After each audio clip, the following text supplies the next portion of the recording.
In the world of Breaking Bad and Better Call Saul, two factions stand out amongst everyone else for their brutality, chaos, and the complete disregard for the law. First is the Salamanca family, a bloodline full of cartel enforcers known for their unpredictability and putting their family above all else. Then there's Jack Welker's gang, a militarized crew of ex-cons with prison connections and is by far the most ruthless gang that we've seen in Breaking Bad. Mainly for the body count that they racked up in the 5th season, because not only was it Mike's 9 guys, but it was also Hank Schrader, Steve Gomez, Drew Sharp, Andrea, and not to mention what they did to Jesse. But come to think of it, Tuco nearly ended Jesse on 2 separate occasions, so I guess they can each get a point for how they treated the second best meth cook in the country.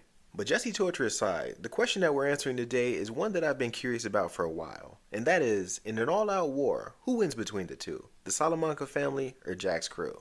And before we get started with this scenario, I think it's only fair to break down the strengths and weaknesses of both parties to help us determine who walks away from this. So let's kick things off with the only family that's recognized by a single tap of a bell. The Salamancas. And from what we know about the family, it's composed of 5 major players and 1 up-and-comer. That's Hector, Tuco, Lalo, the twins Lionel and Marco, and Joaquin. And they're basically the people that the cartel calls if they have a problem or if they decide that you have something that they want. And the person that makes this call is someone who can't even speak, and that's Hector Salamanca. Now whether he's in a wheelchair or not, he has the exact same amount of power, which is just to give an order and his nephews will stop at nothing to get their target. And whoever happens to be in their crosshairs is not exactly going to have a quick death, because one thing about the Salamancas, they are experts at revenge. Take Walter and Nacho for example. In both situations, Hector gave the order to have them killed, but not just from a bullet to the head. He wanted them to die a slow and painful death, by either an axe or some backyard surgeon's tools. But the want for their particular brand of revenge ended up giving their victim time to suffer a different fate, like Nacho taking his own life or Gus saving Walter by calling the twins for a meeting. So although Hector would not hesitate to give an order to have someone dealt with, the need for him to make someone suffer isn't something that works in his favor 100% of the time. Next up, you have Tuco, who's the most unpredictable of the Salamancas, and with him having a drug problem as well as anger issues, it makes him dangerous to anyone who tries to do business with him. Because if they just look like they can't be trusted, he's likely to kill anyone that fails his lie detector test, which shows that when it comes to taking a life, regardless if he's known you for 7 years or 7 days, he would do the exact same thing if you fail, and showing that for Tuco, killing is just as easy as breathing. But although he can more than hold his own when it comes to getting his hands dirty, Tuco is likely to be manipulated by anyone who's smarter than him. Take Walter White for example. When he kidnapped him and Jesse and brought them out to the desert, regardless of the fact that he told Tuco he didn't want to go to Mexico, he believed that Walter would eventually accept his fate. And when it was clearly obvious that Hector Salamanca was trying to signal him that Walter couldn't be trusted, he assumed that it was Jesse that he was warning him about. And this error of judgment caused the meth cooks to get the better of him. And if it wasn't for Hank showing up when he did, Tuco would have probably still been out there hunting Walter and Jesse like animals until he was able to put them in the dirt. How's it my fault that that little bitch did not know his place? Then we have the twins, Lionel and Marco, who are probably the most efficient of the Salamanca family. They only talk when they need to, and no target is off limits to them. I mean, we even see them open fire on a DEA agent in the middle of a parking lot. And from everything that I've gathered from watching Breaking Bad and Better Call Saul, their biggest weakness is the fact that they follow orders down to the letter. And in some cases, it works out in their favor, like when they took out an entire gang between the 2 of them, and they didn't take any damage. But their downfall was the fact that they would just listen to anyone, and in this case, it was Gus Fring that set them up. Because although there was nothing that they fear, unless they got the direct order from the cartel or Hector himself, they would have never targeted Hank out in the open like that. But because they trusted Gus and was thirsty for their revenge, they took his word that it was okay to go after a federal agent. And although Hank did manage to take out both of the twins, I have to point out how resilient these guys are. Because even with a bulletproof vest on, if someone is shot, it's enough to knock the wind out of somebody. And Lionel was shot 5 times, and not only was he still standing, but he also shot Hank twice and nearly killed him before he decided that a bullet to the head was too quick. And that may have been his thought process, but for Hank, a bullet works just fine. Then there's Marco, who got crushed between 2 cars and had his legs amputated, but the moment he seen Walter, he jumped out of the hospital bed and started to crawl towards him. And even though there was no physical way that he would have done anything to Walter, even if he wasn't surrounded by a hospital full of cops, it just goes to show that the thirst for revenge is something that keeps the Salamancas going, even if they're literally half a person.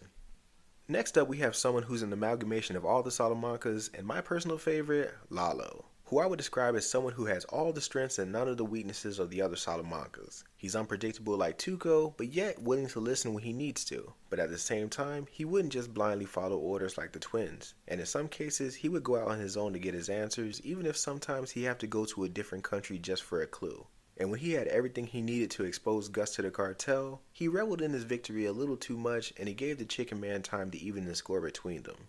But aside from that fatal flaw of Lalo's, he's a Salamanca's perfect soldier. He can be professional when he needs to be, blend in with the regular civilians, or he can smile in your face and slit your throat within the same minute. And similar to the rest of his cousins, the one thing that drives him is the family name.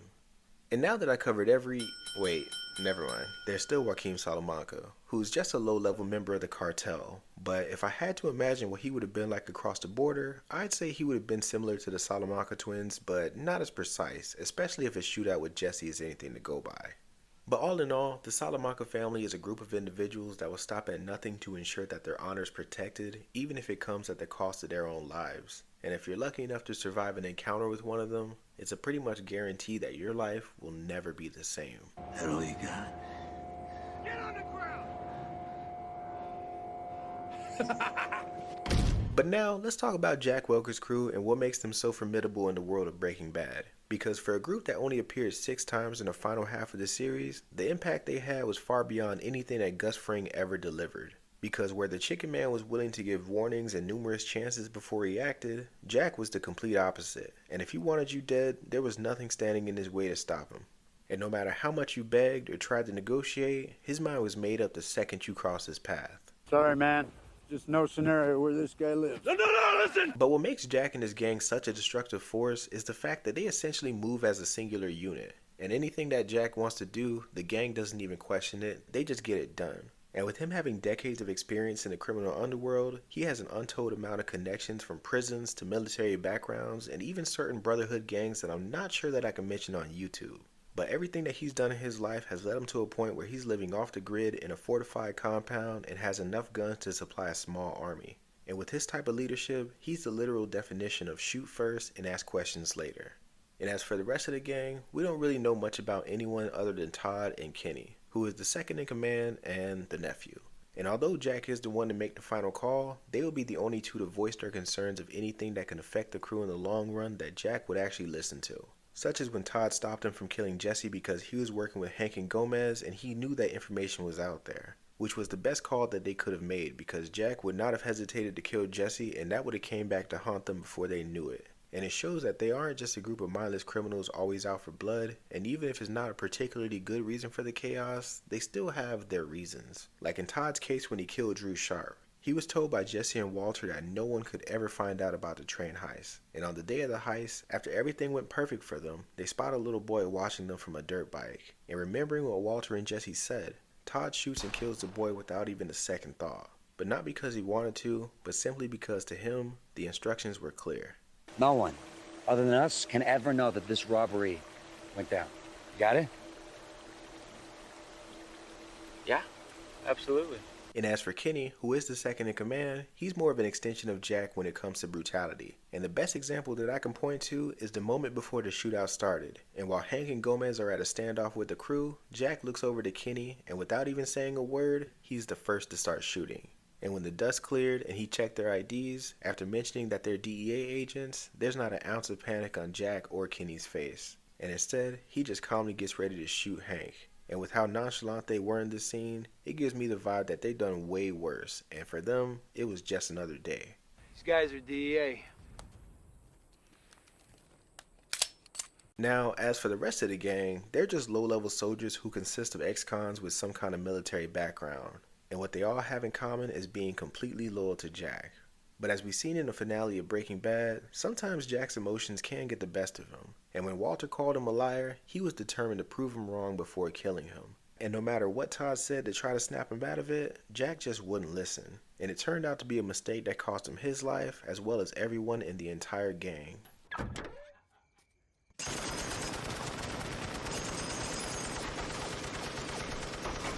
So now that we went over the strengths and weaknesses of the Salamancas as well as Jack's gang, we're going to put them in a scenario where they can face off against each other and we can see once and for all who's the most dangerous force in the Breaking Bad universe.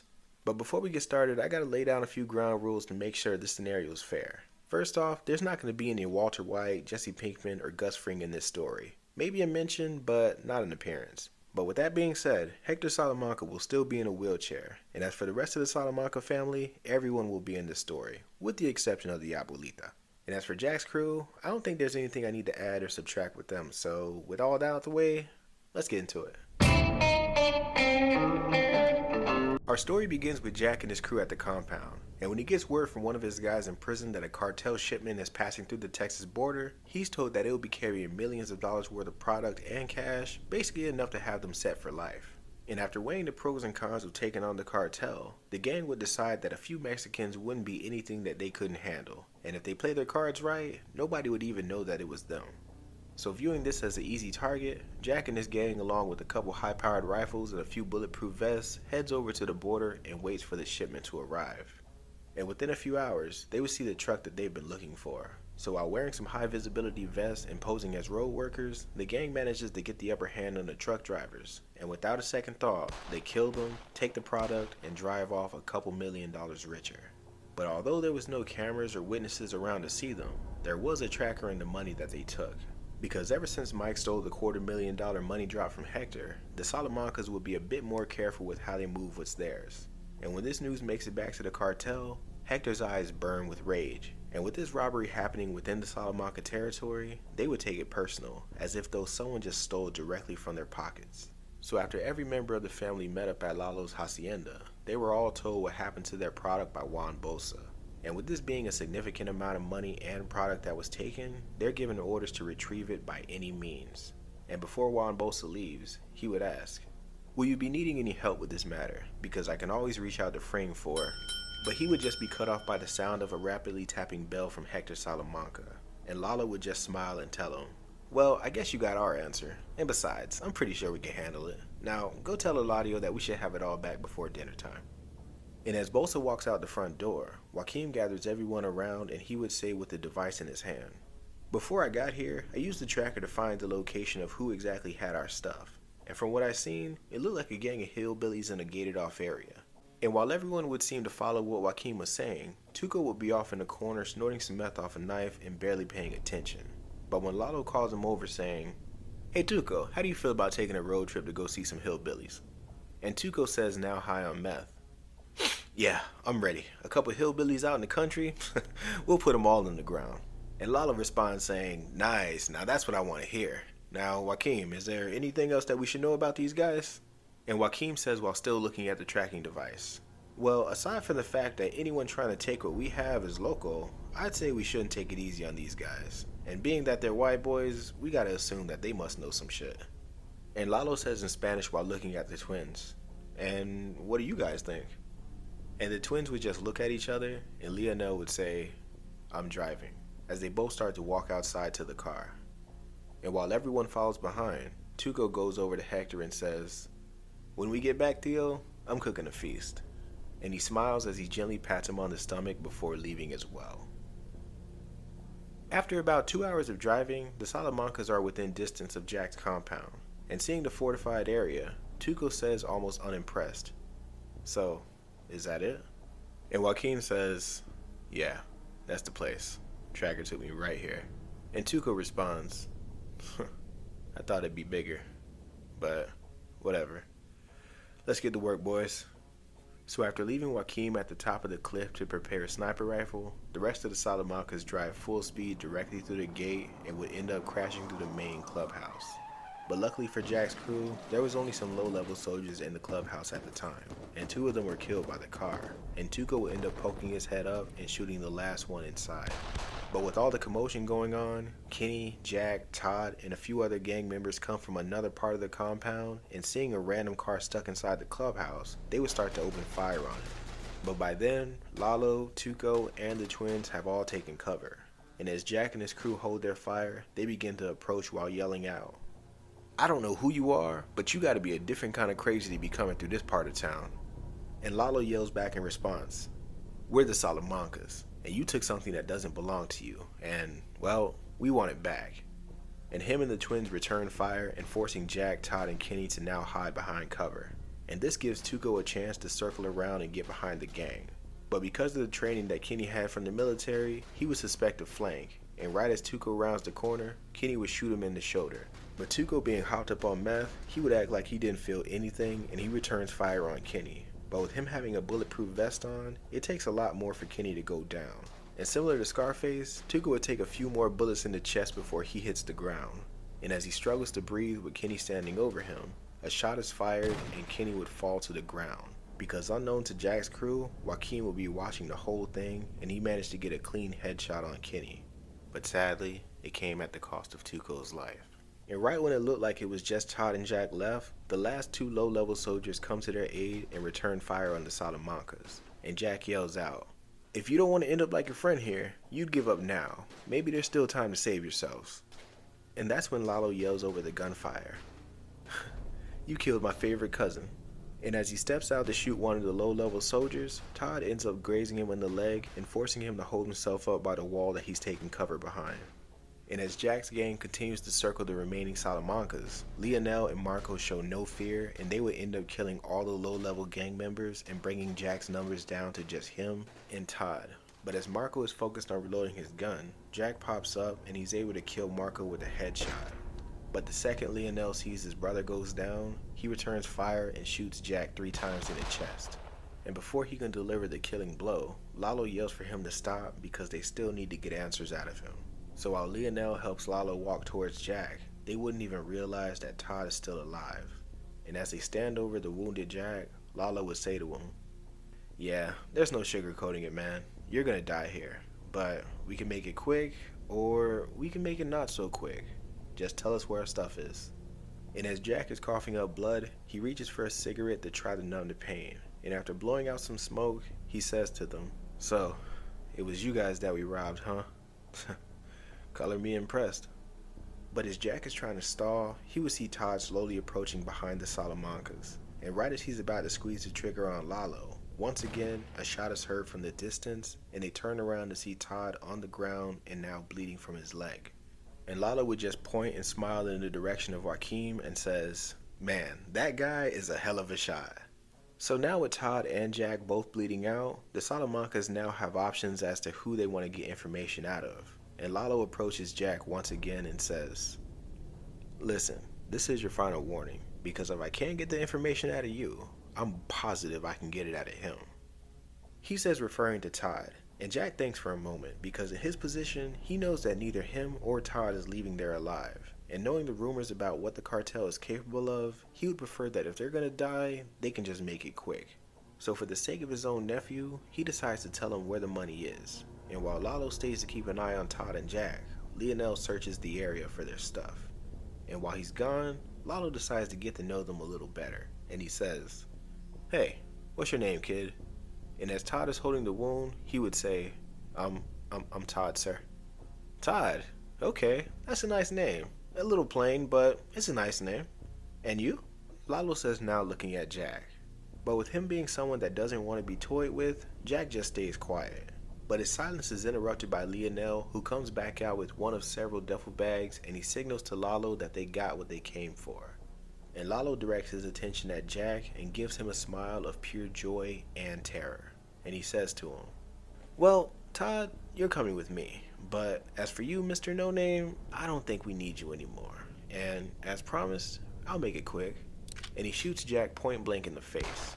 So as Lionel and Lalo start packing up the duffel bags into one of Jack's trucks, they tie up Todd and put him in the back. And after doing their Salamanca ritual on Tuco and Marco by leaving a card of the Grim Reaper on their bodies, they leave the compound and go back out to Joaquin. And once they're on their way back across the border, he questions what they're going to do with Todd. And Lalo says with a devilish smile, "Well, the way I see it, Hector never got his pound of flesh, so what better than to give him a little present?" And as they all share a laugh, Todd squirms in the back, unaware of the fate that he's about to have at the hands of the Salamancas.